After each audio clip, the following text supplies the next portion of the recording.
is Big Sam presents Raw. I make this for you. Is Big Sam presents Raw. I make this for you. Is Big Sam presents Raw. I make this for you. Is Big Sam presents Raw. I make this for you. Is Big Sam presents Raw. I make this for you. Is Big Sam presents Raw. I make this for you. Is Big Sam presents Raw. I make this for you. Big Sam presents Raw. I make this for you. Big Sam presents Raw. I make this for you. Big Sam presents Raw. I make this for you. Reactions from different knee-jerk reactions, the way you respond to each other, and different vibrational reactions, which are the ones that we are always most interested in. So, as new experiences come to you, and your perspective of these new experiences gain momentum, you launch rockets that you would not have launched had it not been for this new environment. The momentum of your time and space right now is more, much more. There is more asking. And because there is more asking, there is more non-physical focus upon the solutions that you're asking for. And therefore, remember how law of attraction works. Law of attraction responding to the perspective of your inner being and all other inner beings. So understand that as the law of attraction is responding to all of that asking, meaning all of that focusing of all of those inner beings upon the solutions, then there is a stronger calling of you, a stronger attracting of you, the launcher of this desire. Oh, there are so many wonderful things about that, because not only is it bringing together the cooperative components for the providing of the solutions that you're asking for, but it is causing a more distinct awareness on your part, if you'll relax and just let yourself feel a little bit, of where you are in your thought about now in relationship to where your inner being is about the thought right now. Which means your guidance system is kicking into high gear. Another way of saying it is your sensitivity is heightened. We've been saying to people for a long time.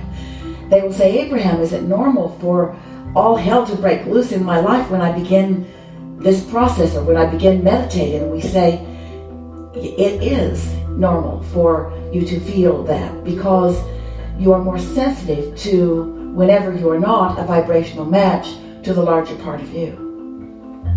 This sensitivity is a good thing, because it's your awareness of the gap between you and you, how wide or how narrow it is in any moment in time.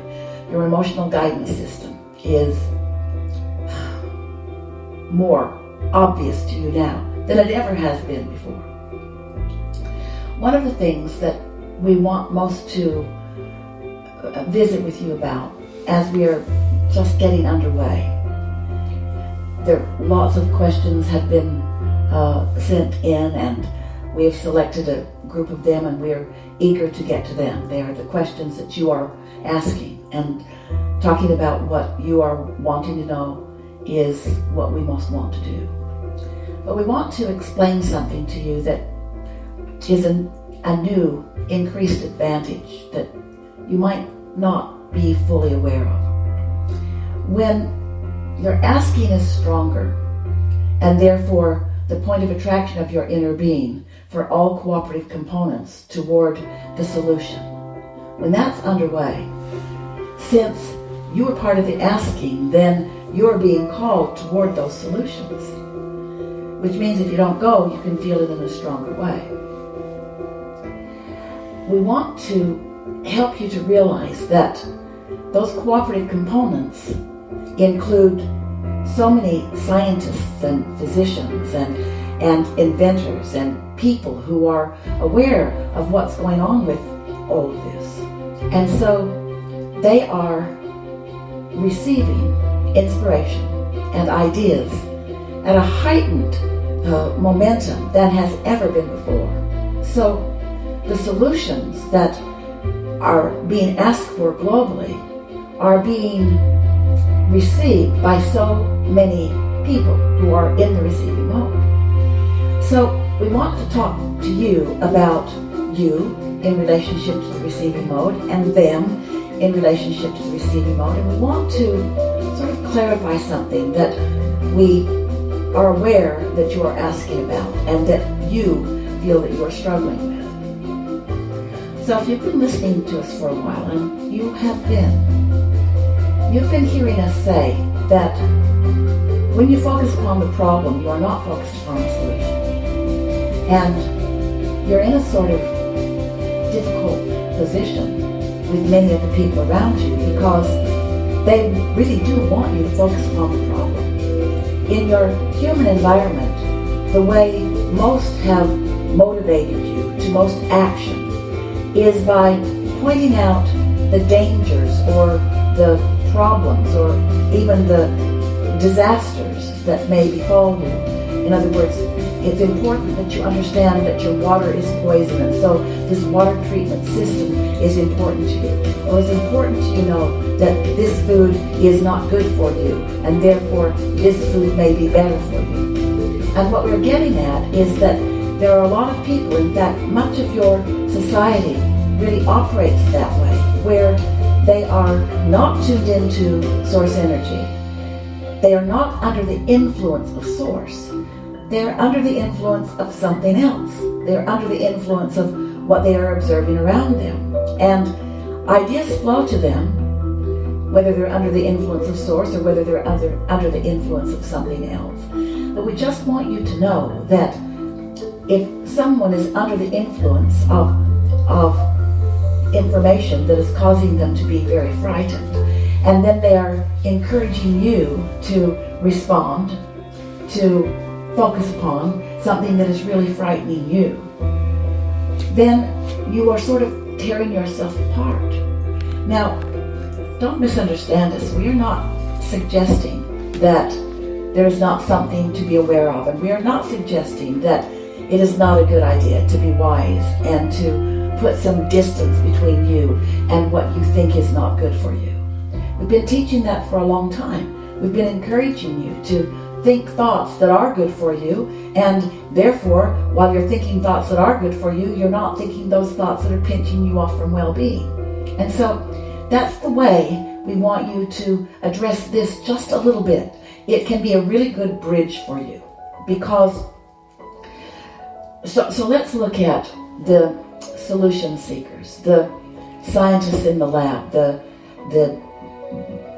people who are focused upon the biology of your planet, the people who are looking for the vaccine that will be of advantage to you, and the people that are looking for many things in those areas that will be of advantage to you.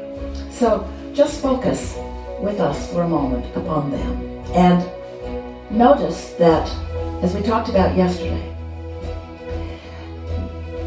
what they're doing, what any of you are doing in any moment of time, is mostly about the propensity that you have to think that way. In other words, no one turns a thought around on a dime. No one suddenly stops thinking a thought any more than the skier on the slope can immediately stop his momentum as he is moving in the downhill direction.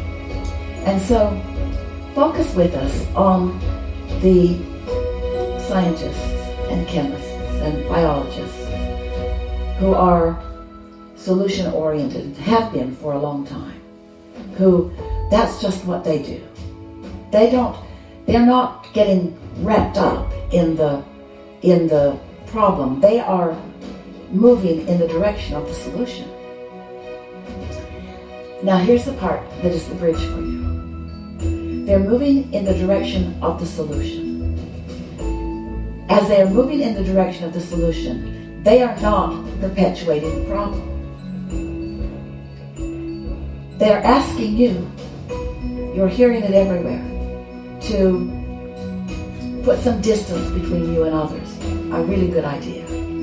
And the reason that it is such a good idea is because as you are putting some distance between you and others, you will slow that momentum. So this is the part that is confusing to you. You're being asked to do something that slows momentum of a virus. But in the same moment that you're doing that, you're increasing momentum that causes you to feel fear. You're increasing the momentum of things that make you feel uncomfortable. And that's why it feels like a dilemma. Abraham, I don't know what to do. I want to be a cooperative component to the world around me. I want to be solution-oriented. I want to be part of the solution that slows this virus from spreading. I want that. How can I be part of the solution that slows the spread of the virus and not be part of the problem that slows or makes me not part of my vibrational calling? And we say, it seems like a dilemma, but it really isn't. Because you can be part of the solution all the time about this. In other words, I'm social distancing because it's part of the solution. I am part of slowing the virus because I'm part of the solution. I like to think about the brilliant doctors and scientists who have been right on the brink of understanding something for a long time, and now they are in a position with more asking than ever before to be someone, part of about whether you're splitting your energy. Instead, just do your best not to split your energy. But don't get into a conversation with someone who is not under the influence of Source, who is really in a state of fear, who really believes that you need to do these strong things. Say to yourself, oh, I'm doing them, but not out of fear. I'm doing them because I'm part of the solution. I'm part of the solution in the same way that the scientist, the chemist, the biologist is listening for the impulse. I'm listening for the impulse. And those impulses will come to you in the life you're living, just as surely as they will come to the scientists and biologists and chemists in the life that they are living. You are all receivers of source energy, and none of you is not being called toward the vibrational frequency that will help you. So we think that is a good way to look at this. I'm solution-oriented, and because I'm solution-oriented, I feel like doing these things. Again, we want to talk about the split energy. If you do something that you don't want to do because you're afraid of the consequences, that's not being part of the solution. If you do something that someone is demanding of you, but you're not lined up with the solution, but you're protesting the problem, you're not part of the solution. And most important, you are not in alignment with the energy that is you. You're not in alignment with the source energy that is you. You're not in alignment with your inner being, or with your vibrational reality, or with your vortex, or with all of the things that you want. So we just want to really say to you in a way that you can really hear it, this is not a time where you are being trapped and cursed with a problem that is unsolvable. Every problem has a solution. The only question, if we were standing in your physical shoes, that we would be asking ourselves on a moment-to-moment basis is, right now, am I focused upon the problem or am I focused upon the solution? And one of the things that will help you is that you're already sort of socially distancing yourself from one another, and so it will be easier for you to find the solution-oriented inner being that is always broadcasting to you if you're not listening so much to worrisome others. So we like that conversation. We like knowing that you're hearing that conversation, and most of all, we like the energetic movement that happened within you as you contemplated that. You're solution-oriented. You're powerful.